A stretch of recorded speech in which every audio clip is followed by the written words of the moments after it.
felt like heaven had found my bones and gave me comfort when I feel alone. Now you're gone, I'm alone. I guess it's time to get better.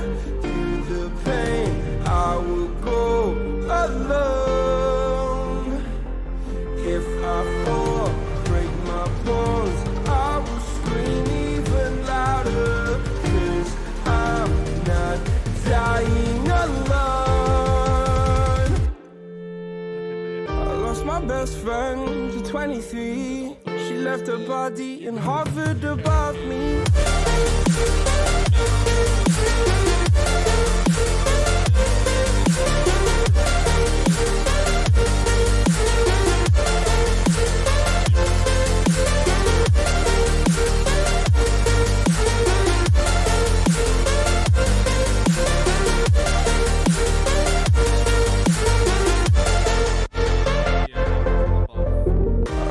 Best friend to 23. I heard the heaven. 2, 1. Hello and welcome, friends. It's Owlet season 3.9. Not quite there to season 4 just yet, but it is gonna be week 2. I'm joined tonight by Bowsy. Bowsy, how are you doing on this wonderful evening? I'm doing well today, Jag, and I'm hoping we're having an exciting match here at the cast. We have Absolute Monstrosity versus Council of Anime Girls for our week 2. Day 1 matchup here. It's going to be an exciting one because both of these teams look like they're on an upsurge, especially after their week 1 performances. Absolutely. Council of Anime Girls. One thing I would note about them is they only have one girl on their roster, so not really a council of girls at all, but they are 2-0 entering this week. They are at the top of the bracket right now, so they're kind of the top dogs. Everyone's going to be gunning for them.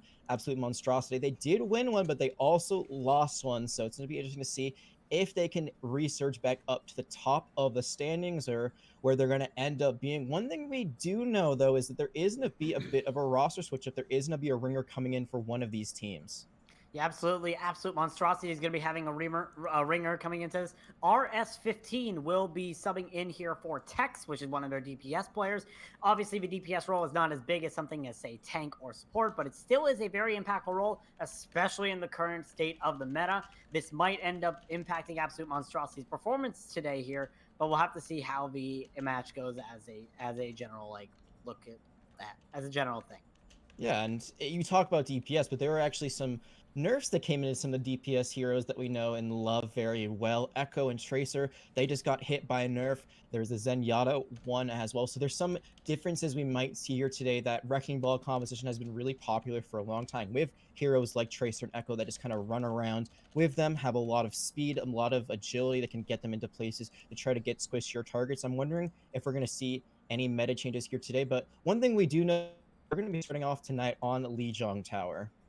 Lijiang Tower is a very interesting map. You have very close quarters points such as Control Center, but you also have very wide open points that are free ball playgrounds like Lijiang Garden. It's going to be interesting to see how each of these teams get into it because I've been surveying these teams.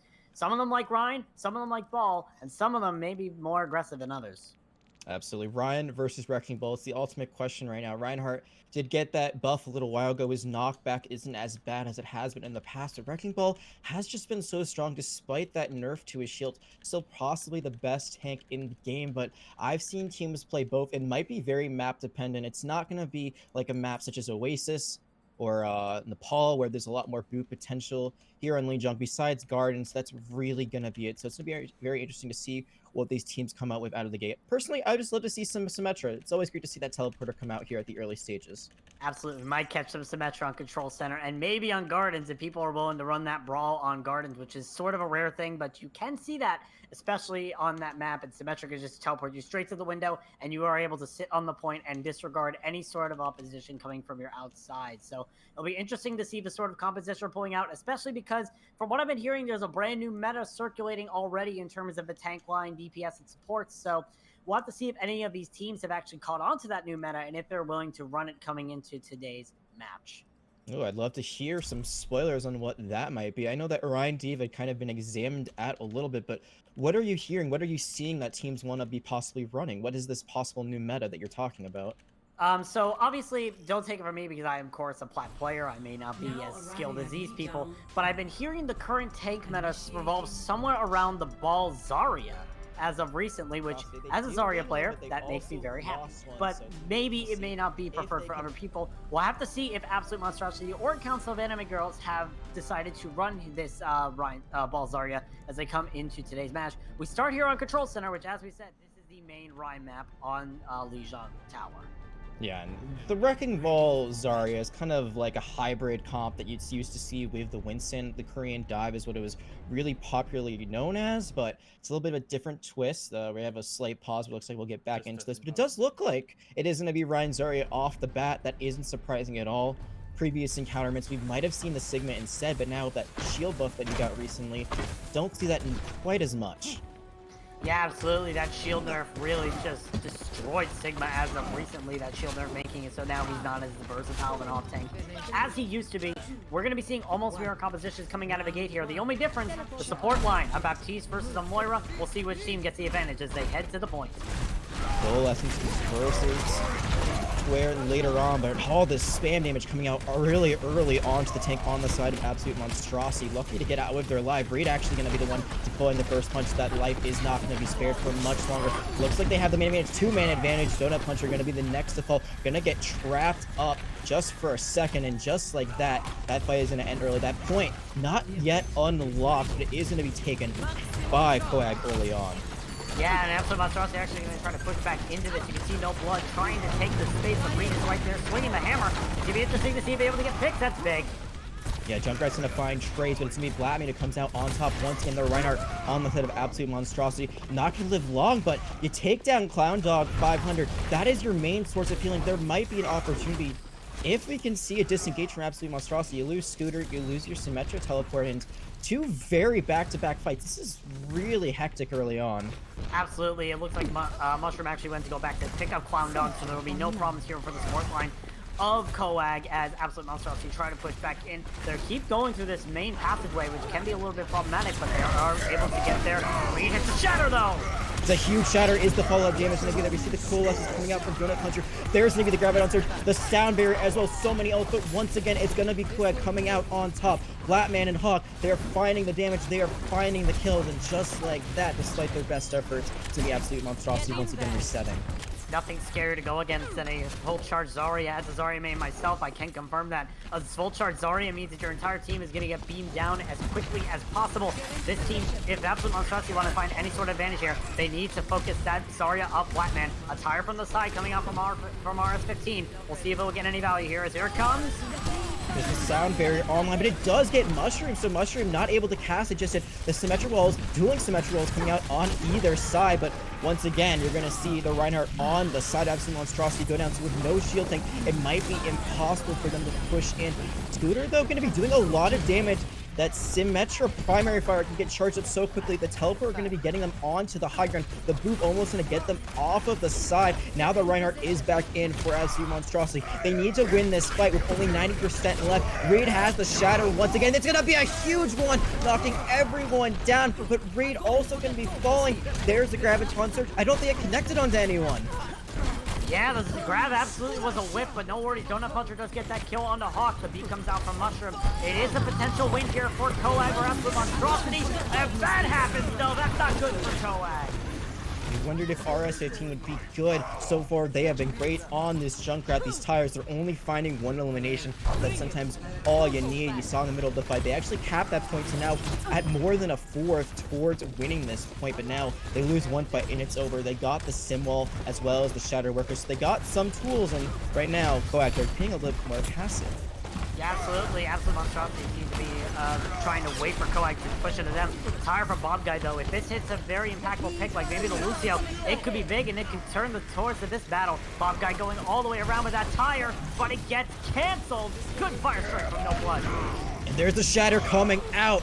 A great one indeed. Scooter, R15, Hoopa, they're all finding the kills, and just like that, even though Bob Guy's gonna find one at the end, it's gonna very quickly go the other way now. Absolute Monstrosity, they're starting to build some momentum. I think we're seeing the advantage right now of that Coalescence versus the Amplification Matrix. Absolutely, Donut Puncher will be taxied back here from Minecraft Man, but Coag are not going to resist pushing in with that wall. They do have that Shatter coming online almost for Reed, so let's see if Absolute Monstrosity are willing to push into this. Oh, that's Great not good, position though. on the point. Yeah, a great opening pick. Scooter going, Hoopa going down. Reed now has that Shatter online, looking for the opportunity, looking for the opening. Right now, kind of going into a 1v1 duel against the Junkrat as the rest of the team is trying to clear out the point. The point has been capped. There's only one alive. That Shadow from Reed not even being needed in the end. And there it is, just to put the icing on the cake. RS-15 not going to be able to get out that last tire. A very back and forth round going the way of Coag there. Absolutely great performance there from Council of Enemy Girls, but also absolute monstrosity, showing that they're not willing to play around with one of the top teams here in this tournament. So Coag needs to keep on their toes here unless they really want to lose a game to absolute monstrosity. Now we head over to Gardens, and we are already seeing switches coming out from both sides. From the looks of it, never mind. I was going to say, from the looks of it, Absolute Monstrosity might try to go for that Brawl set, but No Blood moves immediately over to the Wrecking Ball. And I do see, what was I talking about earlier with Ball Zarya? Absolute Monstrosity, switch off it immediately. And this is why I am a caster. Caster Curse aside. We're going to see the Echo come out, which is a bit surprising. Her nerf did come in, so her beam not as effective, but we'll see if she can still slice and dice enemies in the background, even if she isn't going to be a Genji in her duplicate state this time around. We're seeing Hawk on the Tracer. There is a big boop. There's going to be Blackman off the side, but they're also going to lose their Wrecking Ball, so the trade might not be in their favor this time around. They still have the Winston on the side of Coag, which I would say is the better tank to have alive right now. Right now, Scooter just looking for some damage in the background. Going to find out the Ana we see, and the sticky nades and the beam still going to be doing work. That's going to be Reed finding the trade, but they're going to be not long for this world either. And very quickly, Absolute Monstrosity are going to take the point in this first fight. Yeah, absolutely. The mobility of both of these teams seems to be really high. You can see the Tracer of Hawk, the Echo of Bomb Guy, the Winston of Reed, but right now, Winston's in a very bad spot, in my opinion. Winston's not really as strong as, say, Wrecking Ball, just because he can just go into the fight and get melted, and he cannot jump out within 5 seconds. He has no adaptable shields that can help him raise his HP. So really, Winston's not really a good go. It's interesting to see here how Coag are running this Winston, and we'll have to see if they're able to make it work. Hawk trying to tempt Scooter there in the backline. We'll see if he's able to get any important picks here for Coag to engage. And I think the interesting matchup we're looking at is the Soldier versus the Tracer. Obviously, Tracer can get in and out of places a bit quicker, but besides her recall, she's not going to be very sustainable, and neither is Reed, as you said. Very bad place for Winston. So they're going to take out their counterpart, and already it looks like this fight is over before it began. Now the rest of Coag, they're just going to have to retreat.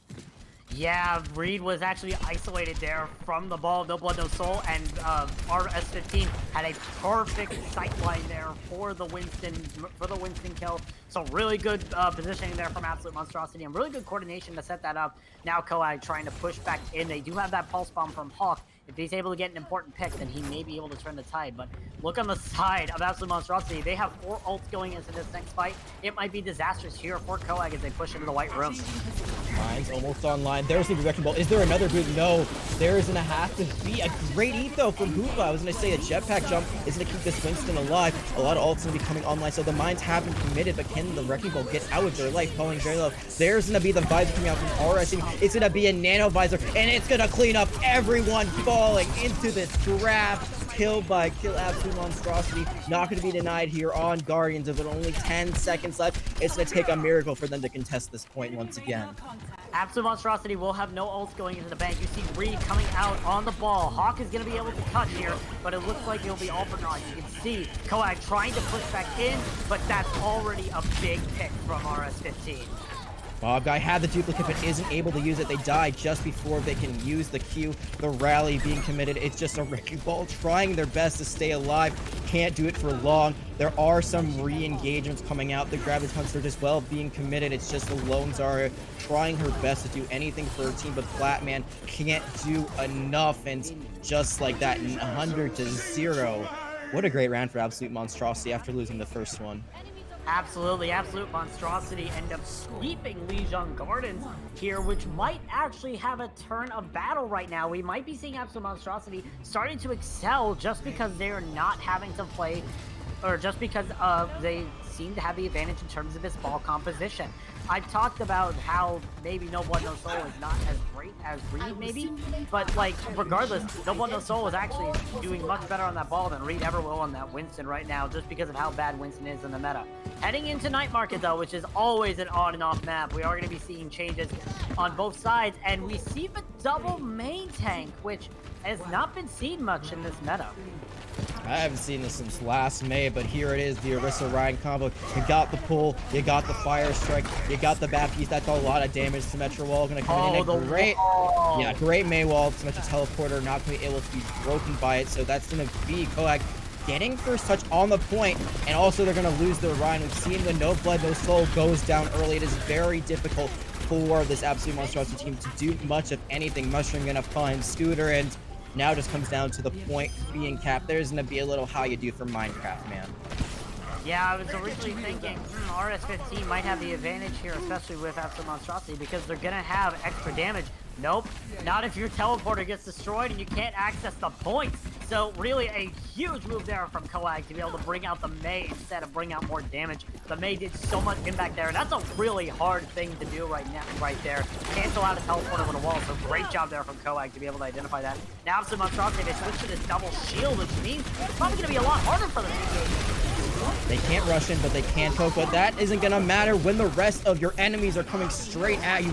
Reed charging in, leading that kill squad all the way in, but we're gonna see one kill, so Hawk is gonna go down. Can the cleanup come out smoothly on the side of Hawk? It looks like they will, and right now what you're seeing from Absolute Monstrosity was a great swap. The problem is that once you get walled in like they have been, it doesn't matter, they can't play that poke comp they want to. Yeah, absolutely. The spam composition that they're running right now with a double shield requires you to be in multiple places at once. You can't just be focusing all in the same corridor. You are seeing Scooter and Minecraft Man go on to the side, but everyone else seems to be going to the same point. And when the Bob guy ends up walling off the tank, that pretty much is the end of Absolute Monstrosity's story, meaning that the tanks can just rush straight into them and murder them with that Symmetra and May. So we'll have to see as the wall comes out here from Hawk. If Absolute Monstrosity are willing to engage, considering how Coag is starting to engage with them, probably not. Using Amp Matrix, they commit the Symmetra. There's a tire coming out on the other side from RS-15. It is going to take down Clown Dog, but Hawk gets a 3K to put this fight away. The point was flipped in the meantime, so that's point percentage is not going the way of Coag, but only 8% in the end. Not a huge loss, but we're seeing Scooter committing. Even though they're down, they have the Mercy Pocket. They're going to commit the duplicate. This might be a bad decision. They lose the duplicate so quickly, then they lose their life. A bit of a misplay there when the rest of your team is dead, with only 12 seconds and counting left to win this round. That he was either miscommunication or very overconfidence there from Scooter, and now Absolute Monstrosity in dire situations here. They have no hopes going into this, except the Valkyrie. Can they even touch? They barely do a Hoopa.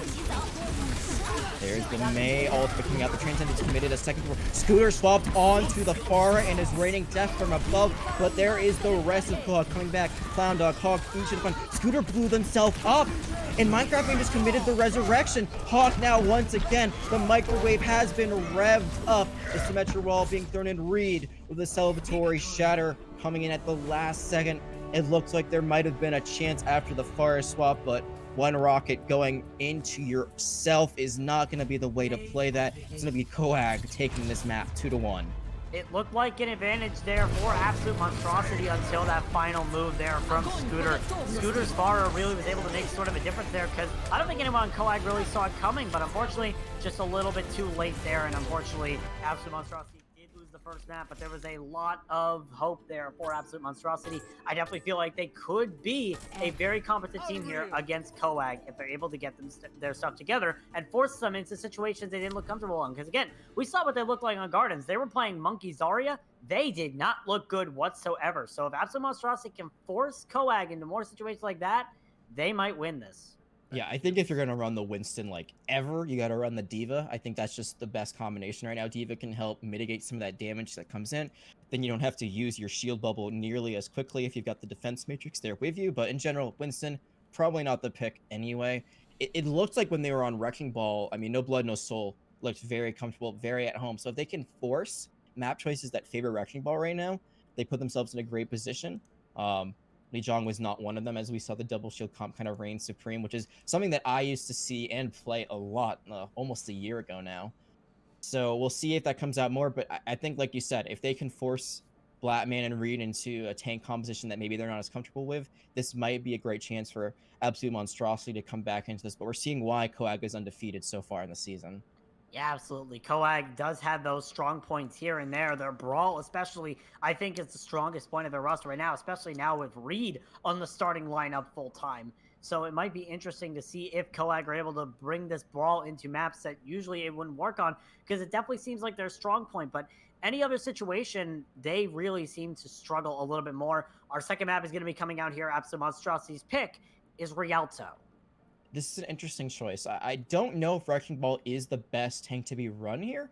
I think you could still go over Ryan Orisa, especially earlier on in the map. I mean, sure, there are some bridges you can get boops on, but besides running around in the back line, what can you really do on the Wrecking Ball? One other thing I want to see is more of this DPS duel that we've seen. RS15 coming in as the ringer looks really good as Junkrat, but I want to see if their hero pool goes any deeper. And usually on Rialto, we see snipers. Those long sight lines can reign supreme. So you bring in that Widowmaker, you bring in that Hanzo. Is that an RS15's hero pool?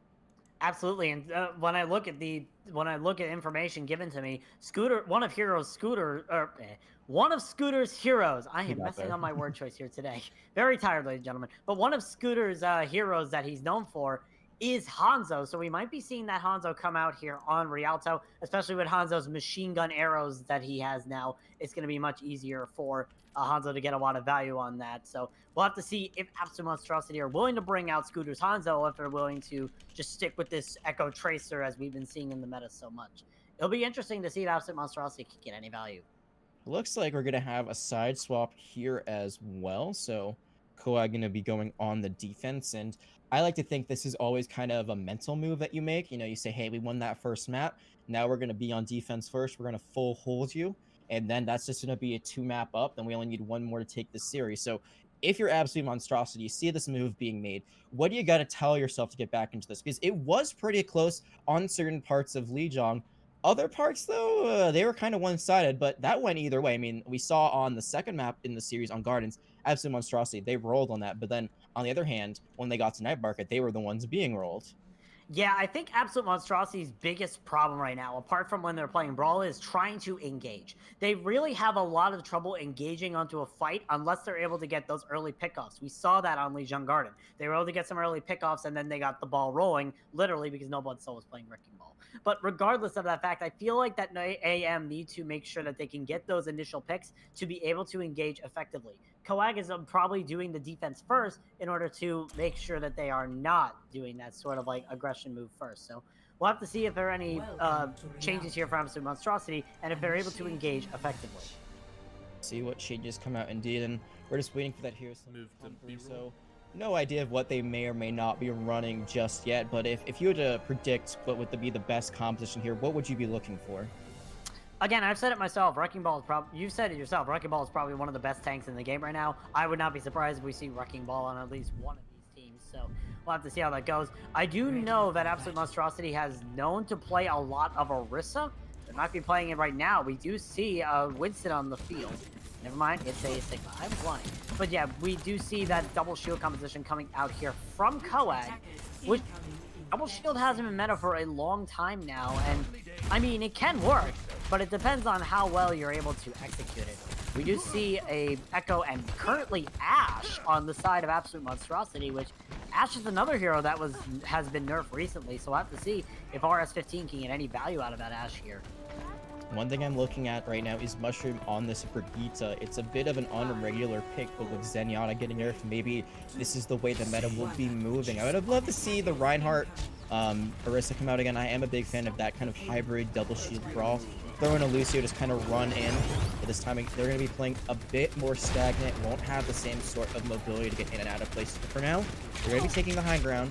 Bomb Guy is on that Hanzo Hawk on the McCree. They do have those long sight lines. There's a flank coming out. Is it going to be worthwhile for Scooter on this Echo? Doesn't look like it's found the value they've needed just yet. And there's the Wrecking Ball running in. So we'll see if it gets value. And that's my worry. When you run in as a Wrecking Ball, you can immediately get stomped out if a team has good enough focus fire.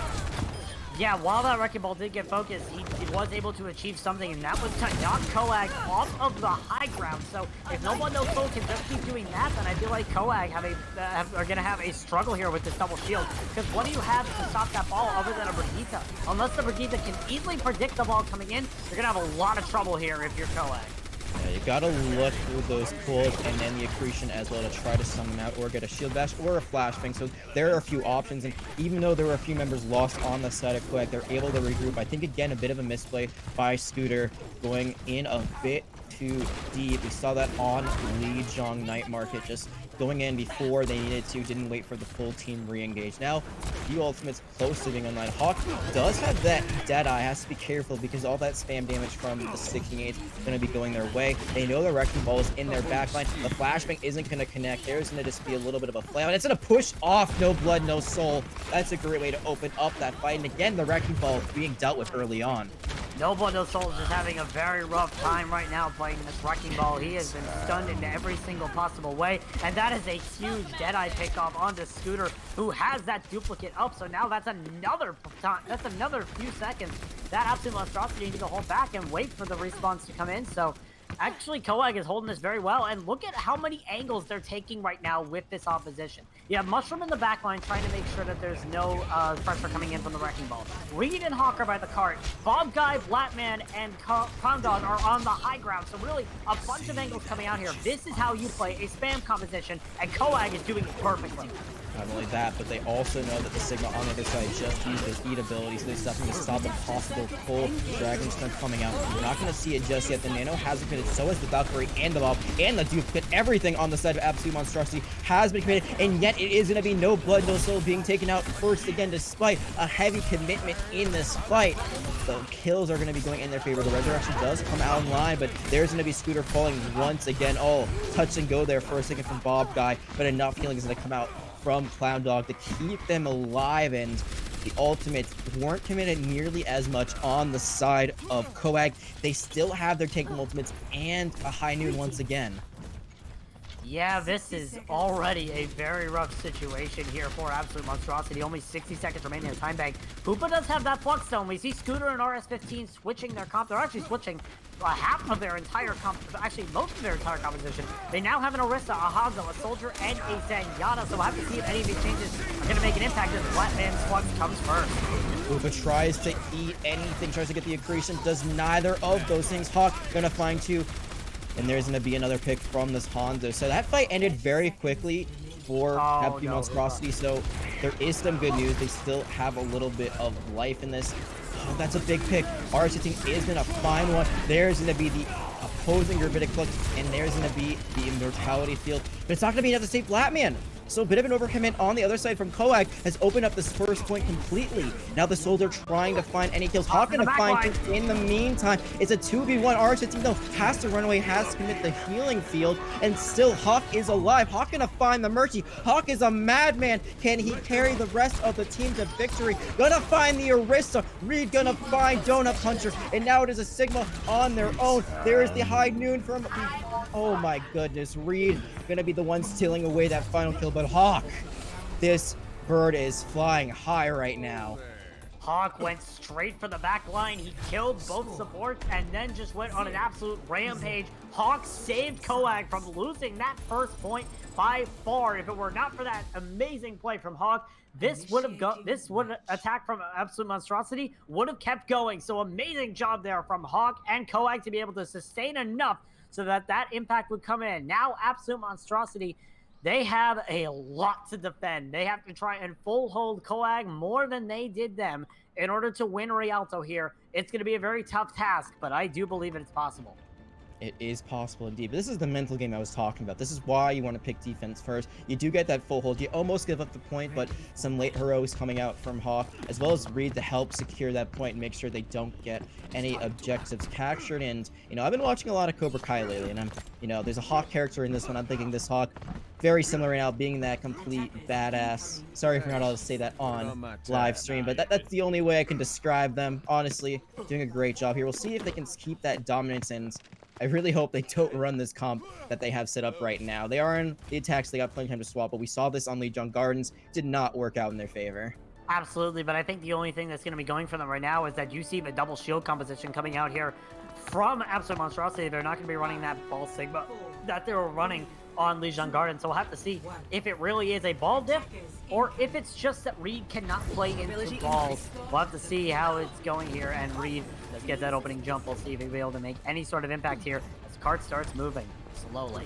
And again, you do have that projected bubble to help your Winston, but that will be demolished so quickly into a double shield combination. Then you got to commit your bubble after you jump. The bubble shield, there it is. There are both bubbles coming out instantaneously. There is the immortality field being committed early, so that's a lot of utility grading out. A great dive there from the Echo. See if they can find anything more. Both shields destroyed already. Mushroom just doing a lot of healing. Hawk gonna fall a bit low, so gonna have to back up. Not finding a lot of value yet on the Tracer, but Reed again just jumping in. Again, we talked about this so much so far in this series, Bowsy. You lose your main tank so early on, it's hard to recover. At that point, you just gotta decommit for the fight and wait to regroup. Yeah, we're having a little bit of deja vu, except it's a monkey instead of a hamster. Absolute Monstrosity now able to gain some ground here. Oh, that's another big pick. Scooter with the pick on a mushroom. That's gonna delay Coag's push even more. This is gonna be almost disastrous here for Coag. They've already wasted a minute on the clock, and they've only got halfway of the distance that they need to in order to win this map. Almost losing their Zarya, but luckily for them, mistimed accretion after the pull.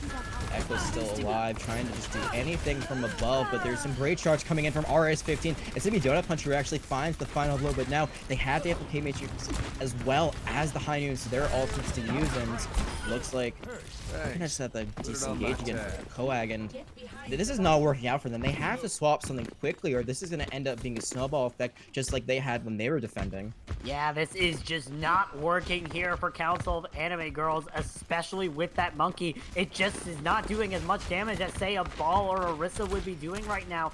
Coag needs to realize this and make switches, and if they keep getting picked off like that, it's going to be absolutely disastrous. Mushroom falls to Scooter again, Jag. Scooter is now popping off, taking over that Hawk role, and the ultimate bank is so healthy right now for Absolute Monstrosity. The biggest thing for them right now is they cannot commit everything into one fight. They gotta layer them, they gotta do them smartly, because right now on the other side, all they have is the Nano. There are some ultimates coming online further, but Flatman is nowhere close to grabbing on. There's gonna be the dive into the background. Hawk gonna find one, the Nano being committed on to the Winston. Now they're gonna commit the prevalence, and just like that, it looked like it was so much in the favor of Absolute Monstrosity. But somehow, someway, Coag, they're gonna come out on top. But they did the exact thing I told Absolute Monstrosity not to do. They commit almost everything to that fight, and on the other side, there's still gonna be 4 ultimates.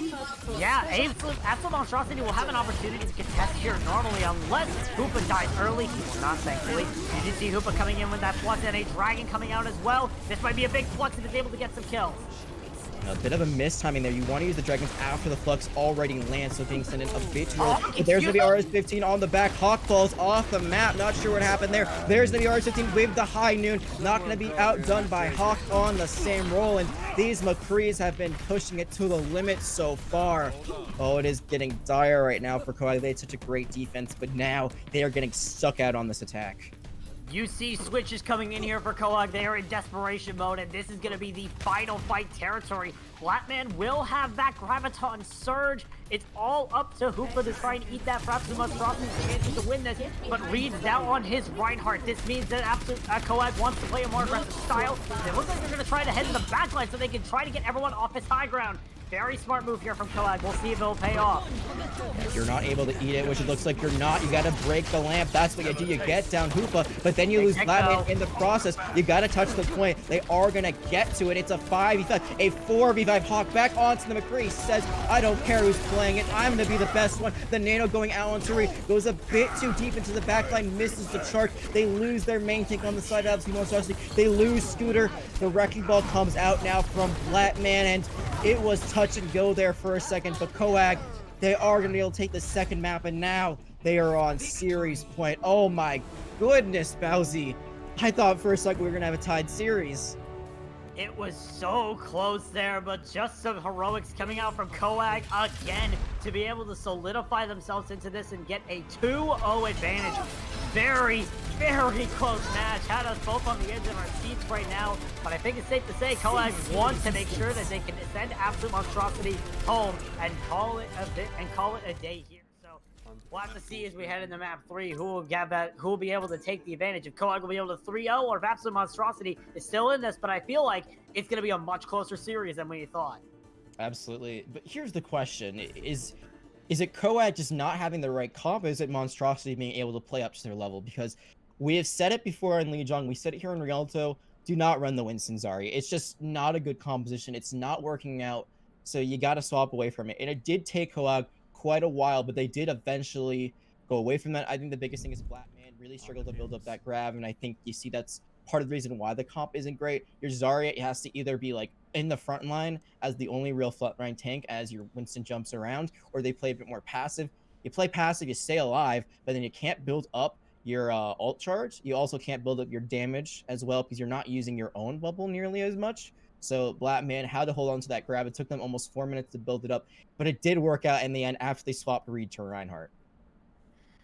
Yeah, I mean, it's very interesting to see what Coag's coming out here. They definitely have the mortal, they definitely have the ability to be able to hold off absolute monstrosity. But I feel like when they're playing that Winston, it seems like that they always seem to struggle. It doesn't mean that this is necessarily a compositional change. I do feel like absolute monstrosity is doing much better than they were in preseason or even in other matches. Absolute monstrosity have been fixing up their issues, but I feel like, again, if they try to force Coag into these situations where they're running that double bubble, then I feel like they're going to have an advantage. We'll have to see what absolute monstrosity's thoughts are as they are going to go into map 3. So we'll have to see that sort of thing coming out here from absolute monstrosity and what Coag's response is going to be to it. So again, it'll be very interesting. No doubt, indeed. We'll see if Absolute Monstrosity can get back into this, force the possible reverse sweep, or if Coag will close this one out. We're going to be taking a short break, so get some water, stretch your legs, but don't go anywhere. We'll be right back after this quick break.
welcome back, friend. It's been a great series so far. We see Koag up 2-0 over Absolute Monstrosity. It's been a close series. That scoreline a bit of a lie. Shows one side doing really well over the other, but Absolute Monstrosity, they have been fighting tooth and nail. Let's see if they can get back into this series on what might be potentially our last map, Blizzard World. And one thing we do know for sure is Koag, I believe they're going to be making a swap. No, actually, just a bit of a debate. No swap on the support lineup. We almost saw Yeah. swap come in there, but we talked about this a bit during the break, the double bubble. We weren't expecting it. Possibly not the best thing to be running. So what other comps do you think we could see here on Blizzard World?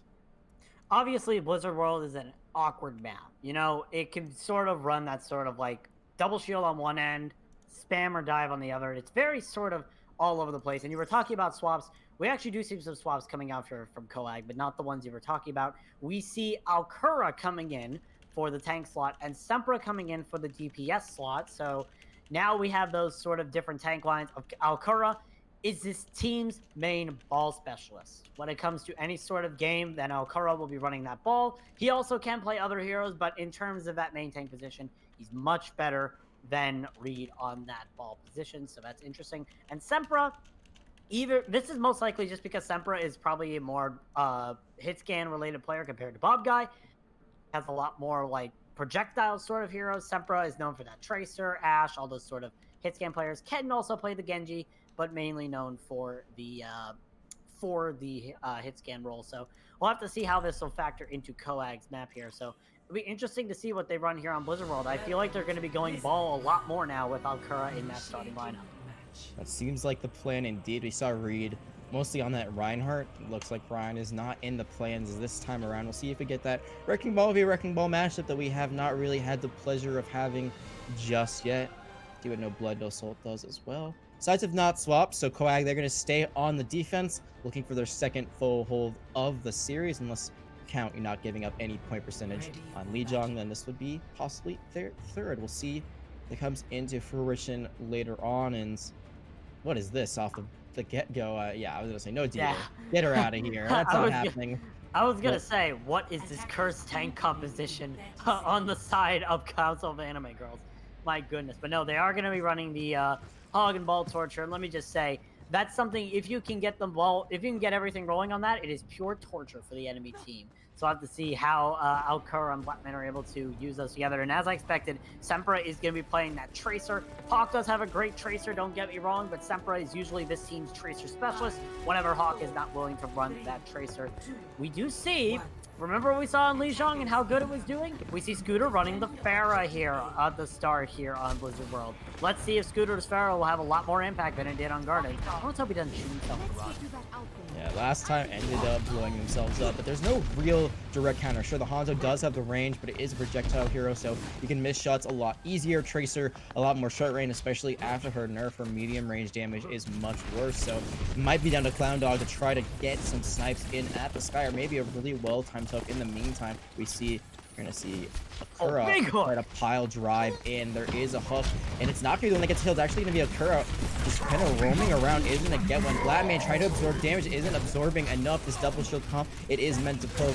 Hawk going to find one onto RS-15 in the meantime, but Donut Puncher being the main source of DPS on the other side. It hasn't been Scooter popping off. It's been their Baptiste, but there is the Ana coming through with the snipes. The Pharah not long for this world, and a very back and forth fight, but it's going to be Koag coming out once again. Yeah, Koag were able to get that main source of healing in Minecraft Man out, and Minecraft Man dies again before they are even able to push in again. So obviously a rough start here for Absolute Monstrosity. They're already going to Scooter switch over to that Hanzo. Minecraft Man over to the Zenyatta, so no more of that Pharah Mercy shenanigans coming out. But you do see some changes coming out from Koag as well. Hawk has switched over to that Ashe. So I'll have to see how this will play into the sort of style that Koag are playing. Watch out though, because Sempra has that pulse bomb and Alcura has the mine.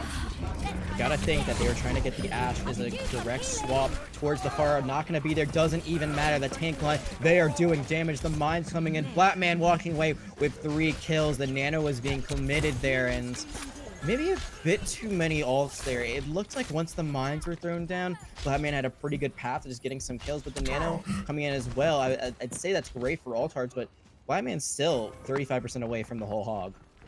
Yeah, absolutely. Blackman able to finish off a lot of those kills, probably because Alcura did a lot of damage with those mines. But really, I feel like Absolute Monstrosity are having a lot of struggles here on this double shield. That pulse bomb does miss everybody though, but Hoopa once again gets dragged in by Blackman. Hoopa is not allowed to play the game of Overwatch here today. We're going to see if this high noon does allow some more members to play, but it's not going to be through the amplification matrix. It's actually going to be from the high ground. It's not going to find anything out. RS-15 trying to find the wrecking ball on the point. There is another great hook, but Blackman going to have to get a nade to help him stay alive. All the heals in the world will help. And it looks like Bob just ran straight through the Orisa. There's the supercharger being committed, but again, it doesn't matter. Bob's doing something. He's doing a lot of work. 2 kills for Hawks Bob, and there's going to be the resurrection on top of it to keep them alive. Still 3 ultimates in their bank for Coag. Yeah, and Hoopa might die late here to Sempra's Tracer unless he's able to use his shield to his advantage. Yeah, that is a late stagger and a wasted lamp on the side of Absolute Monstrosity. They only have 60 seconds. They do have that Dragon and Flux combo along with No Blood switching over to the Roadhog. But it's going to be a very rough push unless that pick comes out from Scooter. It will get rid of the res here, so obviously a huge opening pick. We'll see if Absolute Monstrosity are willing to push into this that quickly, but they're going to wait a bit. Oh, that's an even bigger pick! That is a big pick. There is no resurrection. It was just used. Now they're trying to get down the wrecking ball. There's the reflexive committed. It almost looks like it didn't hit anyone. It's going to hit the Roadhog, but the way that it bounced it off, they're not going to be in the Dragon at all. Hawk's going to find one, but Blackman will be taken down. This is a 4v5 right now in the advantage of the attack. But there is Alcura, the mines, the pile driver. It's just too much. There's nothing that Monstrosity could do. And again, the full hold is going to come out. 5 seconds left. There's no one close to it. There are no ultimates to be thrown out. A great defensive hold there. A great combination of plays. They lost Semper early, but Coag still able to come out on top of that one. Wow. Council of Anime Girls able to hold that point on entirely up until the end. Even when times were looking rough, they were able to bring it back. And I have to really give credit to Alcura. With that main tank swamp, this team has become an entirely different beast. That ball is just so impactful right now in the meta. You pretty much need it in order to find any success, and Alcura does the job perfectly right now. Council of Enemy Girls, they have 4 minutes to grab 33% on point A to 3-0 Absolute Monstrosity and send them home packing. You talk about how great Alcura is, and there is no doubt this wrecking ball is kind of change the game for how Coag is playing this. But the other thing I want to point out is that it really enabled Blackman. We saw Blackman kind of slide through the last round, I would say, when they had an attack on Rialto. Didn't put out a lot until the very end, but this time around you saw Blackman really do amazing things on the Roadhog. Had great hooks, had great whole hogs, just great sustainability. And there was no Ana on the side of Absolute Monstrosity, so there was no worry about antis. So you don't have to worry about being too far out. So no worries at all. I think I said worry about 4 or 5 times there, and we'll see if that continues for the side of Coag. Remember, all they need is 33.3% to win this out, and now there is an Ana from Donut Puncher, so we'll see if those nades are hit early on. Wrecking Ball, Roadhog going to come out once again, and there is going to be a pause. So now I got a little bit more time to dissect these compositions. Yeah, it looks like the pause will be ending very quickly right now. Yep, we are going to be going back into this, but don't worry about how many times you're saying the word. Worry, don't worry. Trust me, it's not something to worry about right now. But we are going to be seeing. Shut up, shush it. But now we're going to be seeing the the hog ball again coming out here from Council of Anime Girls with a hog 6 coming out from Absolute Monstrosity. Alcura already in the backline, ready to boop off everybody off this high ground. Missed sleep from Donut Puncher. Here comes Alcura. The almost boots people off. It'll be interesting to see how Coag initiated this one. Looks like they will with Sempra and Blackman trying to get as much as possible. Again, Blackman hits the hook on the hoop and drags them off the high ground. Trailer Bjorn turret is not doing enough damage to use that to try to catch someone out of position, try to stop some of that flank damage coming out. But there is going to be Hook not hitting. It's going to be no blood, no soul. Missing it on to Hawk. Hawk trying to do as much in the backline as possible. You see right now, Coag, they are completely split up. They've not been able to find a target. But there is a Hook connecting this time from no blood, no soul. They're able to take out Clown Dog. Blackman going to follow shortly. And there is the Torbjorn turret coming out. It works wonders against the Tracer. Going to be the one finding the final blow on the Hawk. And this is what we saw last time, Absolute Monstrosity. They might have been stuck on attack, but their defenses have been very solid. Yeah, this Torbjorn from RS-15 actually does look really strong right now. He does put this turret in a very quirky position on the top right, which obviously not the ideal position. It looks like it's about to break unless the hammer hits it. Nope, unfortunately not. That's a 10-second cooldown there. If Coag wants to push in, they have to push in right now because that turret won't be up for the next 10 seconds. They have an opportunity to try and get an advantage here, especially with that Torbjorn turret causing so many problems. They might not have the turret, but they do have Molten Core on them. There is going to be the dive into the backline. The anti-nade coming out as well. So right now, Alkura does not have any healing. Doesn't matter. They're just going to spin to win. Try to knock some off. There is the Molten Core coming out, but it doesn't look like it really hits anyone. Doesn't zone anyone now. And Sempra going to find a pick onto Minecraft Man. There's no resurrection online. The duplicate is going to come out completely destroyed, but it doesn't matter because Alkura again on this wrecking ball. The mines, the pile drivers, the whole hog as follow-up. That is going to be all that is written in this book of a series. Spinning around the top just to put in a little bit of fun. Pile driver right into the water. Coad looking much stronger than they had the last two maps. Regardless, it's a 3-0 to take home this series. And now Kura gets a well-deserved play of the game with his performance on this final map. What a performance coming out from Coag when on this final map. They look extremely rough on Tower. They look extremely rough on Rialto. They bring in Alkura here on Blizzard World, and they absolutely demolish Absolute Monstrosity. But Absolute Monstrosity, I got to give you credit. You did really good here, especially when you were missing one of your players. Great job out here from Council of Anime Girls. They remain undefeated in the regular season of Season 3.9, and considering they have a bye day on Sunday, they are pretty much in the driver's seat to continue this first place trajectory. RS-15 did very good as a ringer, did their best, and there were some great plays that came out from Absolute Monstrosity. Even though they're going to fall to 1 and 2, I believe this is a team we'll still see contending near the top, if not at least the middle of the table. So definitely do not be sleeping on this team just yet, especially when they are at full strength. We're going to be taking a very quick break. We'll be right back with an interview with someone from the winning side. Don't go anywhere.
If you're just joining us, you missed one heck of a series cancel of Anime Girls. They're going to go up to 3-0 on the season after a 3-0 victory over Absolute Monstrosity. Though it was still a pretty close match, definitely go back and rewatch the VOD if you weren't here to see it live. But we got a player from the winning side to come join us, talk to us a little bit about that matchup. Mushroom, thanks for being here with us. Hi, hey guys. What's up? Welcome to the broadcaster booth. So, gotta ask you about that last swap on Blizzard World. You guys really seem to be preferring the Rhine compositions then. You take out your Rhine specialist Reed, you bring in Alkura. Was that something that you guys had planned ahead of time or something that you adjusted to as the series went on? The only thing I don't know if I should say this, but I'll say it anyways because I don't actually care. The only thing we really planned was like double bubble. So we were just gonna put Reed in on all the maps, even though Reed was like Reed said he was rusty, so we were just gonna put Reed in on everything. But I don't know. I guess we just felt like we should try the ball again, and yeah, I guess it works. We can run anything, man. I mean, you definitely do have a very large hero roster in order to be able to have that sort of like diversity there. We also saw Sempra come in on that last map, which I'm guessing Sempra is going to be. From what I assume, Sempra is usually the tracer specialist when it comes to those sort of maps that you bring them in with Hawk. So Hawk can play like a Hanzo or a different sniper, and Sempra can play that tracer. So that's what I assume. Correct? Yeah.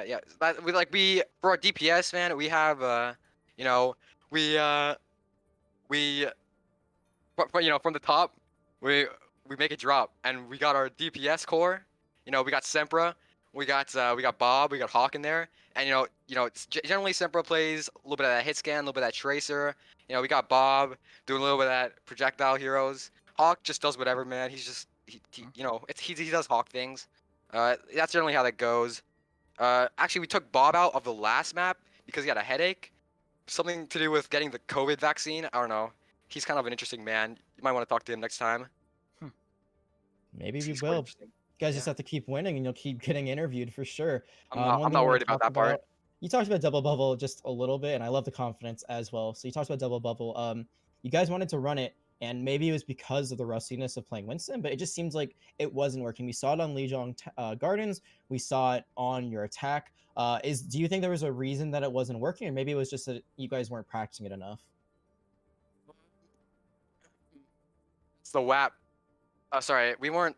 We just. I guess Reed was rusty, but we weren't practicing enough. But